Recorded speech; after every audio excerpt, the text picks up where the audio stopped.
अस्सलाम वालेकुम and good morning friends मैं Tahseeb Hasan let's trade like a pro platform से। फ्रेंड्स आज की ये वीडियो 26 जून 2024 वेडनेसडे के लिए है। इस वीडियो में हम एनालिसिस करेंगे हमेशा की तरह तीन पेयर्स का, गोल्ड, क्रूड ऑयल और बीटीसी।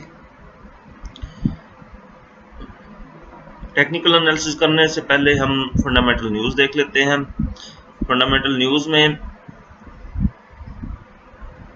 पाकिस्तानी टाइम के मुताबिक शाम 7 बजे न्यू होम सेल्स का डेटा है, हाई इम्पैक्ट डेटा है, और 7:30 बजे क्रूड ऑयल इन्वेंट्रीज का डेटा है। इसके अलावा यूएसडी के रिलेटेड कोई हाई या मीडियम या लो इम्पैक्ट डेटा नहीं है। जियोपॉलिटिकल सिनेरियो देख लें तो इसराइल एयर स्ट्राइक कर रहा है गजा सिटी में और कुछ 24 के करीब फलस्तीनी शहरी शहीद हुए हैं। और कल 25 जून था, नेतन्याहू का बयान आया था कि वो ट्रूस प्रपोजल एक्सेप्ट कर लेगा, कि जंग बंदी की प्रपोजल अगर आई तो वो उसको एक्सेप्ट करेगा। फ्रेंड्स चार्ट की तरफ बढ़ते हैं। गोल्ड का चार्ट है, H4 टाइम फ्रेम है, ये बाय का जोन दिया था, मार्केट बार बार इससे ऊपर जा रही है और ऊपर ये स्कैल्पिंग सेल का जोन दिया था, रिट्रेसमेंट के लिहाज से दिया था इस मूव की, जो 2368 से लेके 2316 तक आया था।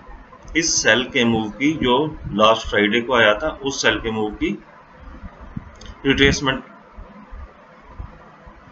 देखनी थी, तो उसकी 50% रिट्रेसमेंट और 60% रिट्रेसमेंट जिस एरिया में बन रही थी वहां पे सेल का जोन लगाया था। यहाँ से कहा था कि सेल की रीजन फाइंड करनी है, लेकिन मार्केट कल 58 को छोड़ के 38% रिट्रेसमेंट करके डाउन आ गई और उसको सपोर्ट मिली। एक तो जियोपॉलिटिकल न्यूज़, जो नेतन्याहू का बयान था कि वो ट्रूस प्रपोजल एक्सेप्ट करेगा, और दूसरा सीबी कंज्यूमर कॉन्फिडेंस का डेटा जो आया था पाकिस्तानी टाइम के मुताबिक शाम 7 बजे कल, वो डॉलर के हक में आया था, गोल्ड सेल के हक में आया था, गोल्ड बाय के खिलाफ आया था, जिसकी वजह से मार्केट ने डिप लिया। और ये हमारा बाय का जोन एक स्ट्रांग बाय का जोन है। इसके नीचे 2308 का एक वीकली लेवल पड़ा हुआ है, फिर 2303 और 2 पे वीकली लेवल पड़ा हुआ है, और मंथली लेवल 2386 पे पड़ा हुआ है। ये एक स्ट्रांग बाय का एरिया है, यहाँ पे डेली की इनगल्फिंग भी है। इस लिहाज से मैं कहता हूँ कि बार बार इस एरिया से बाय करें, आप इसको होल्ड करें। मार्केट यहाँ से सेल आएगी तो सेल मैंने यही बोला था 2341 से लेनी है। अभी भी कल जब वीडियो रिकॉर्ड कर रहे थे, जिस पॉइंट पे बोला था 2323 के पास मार्केट थी, तो 2337 लगाया इसने, मतलब 130-40 पिप्स कल भी बाय में गए, लेकिन ये सेल का हमारा जोन पिक नहीं हुआ। 38% के लेवल से ये डाउन आ गई। खैर अभी बाय के जोन में, यहाँ से इसको दोबारा आज बाय करेंगे 2308 से लेके 2312 तक। ये एक अच्छा बाय का एरिया है, यहाँ से अच्छी बाय बन सकती है। और मार्केट ने आज सुबह 2310 का फिगर लगाने के बाद अप होना स्टार्ट कर दिया हुआ है, और अभी मार्केट 2320-21 के पास है। अगर यहाँ से आपकी एंट्री प्लेस है तो इसको होल्ड करें, और इसको एटलीस्ट आप होल्ड करेंगे 2330, और फिर कल का हाई 2337, और फिर फिबो का 50% लेवल 2341। यहाँ तक इसको आप होल्ड कर सकते हैं अगर आपकी मल्टीपल एंट्रीज हैं। और यहाँ पे 2341 और 50 के दरमियान आपको बाय की एंट्रीज क्लोज करके एक को होल्ड रखना होगा अगर ये जोन ब्रेक होता है तो ऊपर जाने के लिए, वरना यहाँ पे बाय की मैक्सिमम एंट्रीज आपको बुक करनी होंगी और जो होल्ड करनी होगी ब्रेक इवन के साथ करनी होगी। ऊपर से सेल की रीजन फाइंड करेंगे, अगर यहाँ से मिली इस जोन से या फिर इस ऊपर वाले जोन से। इन दोनों जोन से हम सेल की रीजन फाइंड करेंगे। ऊपर भी सेल का जोन दिया हुआ है, मार्केट अगर यहाँ जाती है तो यहाँ ये एक स्ट्रांग सेल का जोन है। यहाँ से हम अब ये चार्ट में भी आपको नजर आ रहा है, यहाँ पे H4 में स्ट्रांग रिवर्सल है और यहाँ पे भी स्ट्रांग रिवर्सल है। इस एरिया से हम सेल करेंगे। अगर अभी हम देखें तो जो असेंडिंग ऑर्डर था H4 का वो ब्रेक हुआ, नीचे मार्केट आई है और दोबारा ऊपर जाने की कोशिश कर रही है। ये स्ट्रांग जोन की वजह से मैं बाय कर रहा हूँ। ये असेंडिंग चैनल में दोबारा वापस आ सकती है। अगर मार्केट क्लोजिंग H4 की 2325-26 से ऊपर दे देती है तो यहाँ से लॉन्ग वीक रिजेक्शन के साथ बुलिश इनगल्फिंग का सेटअप बनेगा, तो मार्केट ऊपर जाएगी, खासी ऊपर जाएगी।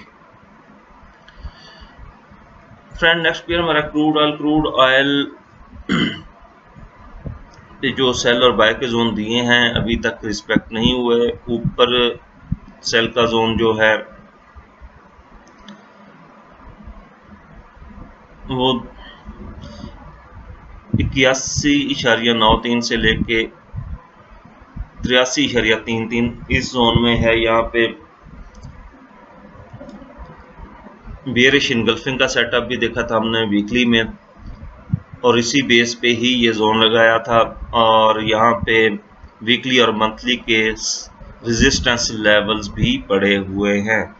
लेकिन मार्केट एक दो दिन से कुछ रेंज कर रही है। क्रूड ऑयल की मार्केट कोई डिसीजन नहीं ले रही। आज क्रूड ऑयल इन्वेंट्रीज का डेटा 7:30 बजे, हो सकता है मार्केट आज डेटा के वक्त ही प्रॉपर मूव करे, उससे पहले ये रेंज में रहे। अभी जिस पोजीशन पे यहाँ से आप सेल या बाय नहीं कर सकते, वेट करना होगा आपको। सेल के जोन में भी जाती है और आज डेटा देख के सेल या बाय करना ज़्यादा बेहतर रहेगा। अगर आपको 83 मिल जाता है डेटा से पहले तो यहाँ से आप इसको 82 और 83 मिल जाता है तो यहाँ से आप सेल करेंगे, क्योंकि ये स्ट्रांग सेल का जोन है। अगर न्यूज़ आई भी तो यहाँ से आपको, अगर न्यूज़ बाय के हक में भी आ गई तो यहाँ से आपकी एंट्री सेल की भी वो निकल जाएगी, वो मार्केट उसको ट्रैप नहीं करेगी। यहाँ से कुछ ना कुछ सेल फिर भी आएगी अगर न्यूज़ अपोजिट भी हुई। हाँ, अगर मार्केट डिप लेती है और अपना पुल बैक कंप्लीट करती है, यहाँ से ये बुलिश इनगल्फिंग और सपोर्ट लेवल भी है, यहाँ तक आती है 78.3 से लेके 77.1 तक, तो इस एरिया से हम बाय करेंगे क्रूड ऑयल को।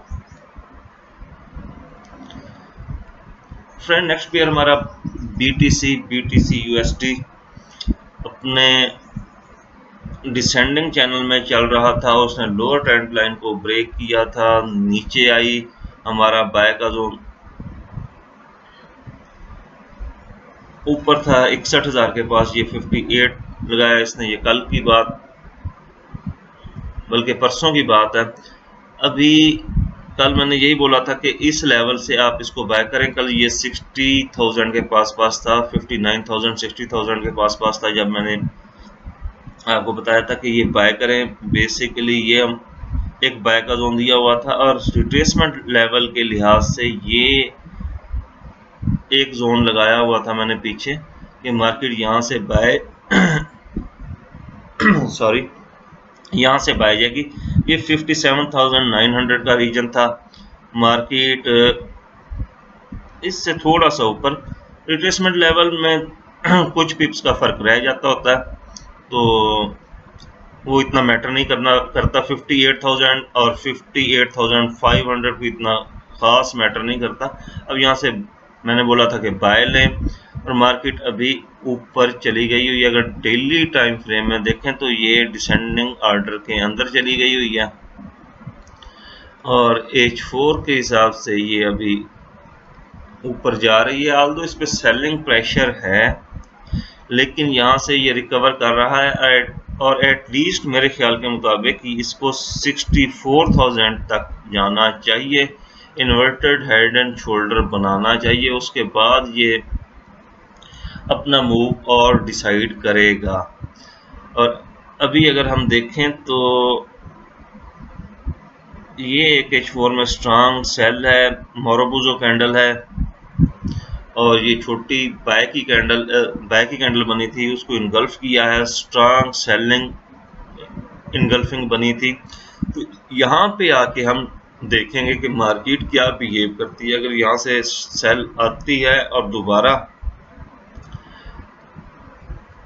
ये ऊपर जाती है तो चांस है, लेकिन यहाँ से एक दफ़ा सेल आएगी, टेक्निकली यहाँ से सेल आएगी इस एरिया से।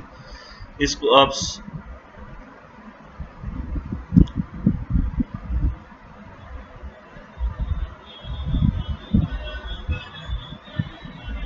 कह सकते हैं कि हम यहाँ से ये एक यहाँ से छोटी सेल फाइंड करेंगे, हम कोई रीजन फाइंड करेंगे M15 में जाके, कोई लॉन्ग विक रिजेक्शन देखेंगे, कोई कैंडल ब्लॉक देखेंगे छोटे टाइम फ्रेम में, या 1 2 3 मूव देखेंगे सेल का, तो फिर यहाँ से सेल देखेंगे। अदरवाइज मार्केट अभी बाय जा रही है। और अगर आप इसको ये देखें तो तकरीबन बुलिश कैंडल ज़्यादा बन रही हैं और बुलिश इनगल्फिंग के सेटअप H1 में बन रहे हैं। H4 में सेकंड कैंडल में बुलिश इनगल्फिंग हो रही है, फर्स्ट कैंडल पे बुलिश इनगल्फिंग नहीं हो रही। अभी भी यहाँ पे आके मार्केट ने छोटी कैंडल्स दी हैं H1 में और दोबारा बुलिश इनगल्फिंग का सेटअप बनाते हुए यहाँ पे लॉन्ग विक रिजेक्शन अभी आई है। और ये देखें कि ये H1 में बेरिश इनगल्फिंग का सेटअप था, इसको थोड़ा रिस्पेक्ट देगी और उसके बाद दोबारा ऊपर जाएगी। और यहाँ पे इस जोन में मारोबुजो कैंडल है सेल की और इनगल्फिंग कैंडल है, तो यहाँ से हम सेल देखेंगे। और उसके बाद लेकिन बाय की अगर आपकी मल्टीपल ट्रेड्स है और 59 या 60,000 के अराउंड हैं तो उनको होल्ड रखेंगे आप, बाय अभी क्लोज नहीं करेंगे, क्योंकि मार्केट ने, मुझे यही लग रहा है कि बाय जाना है, BTC मार्केट ने बाय जाना है, लेकिन यहाँ से सेल का मूव भी देखेंगे। फ्रेंड्स, आज के लिए इतना ही, अपना ख्याल रखिएगा, अल्लाह हाफिज।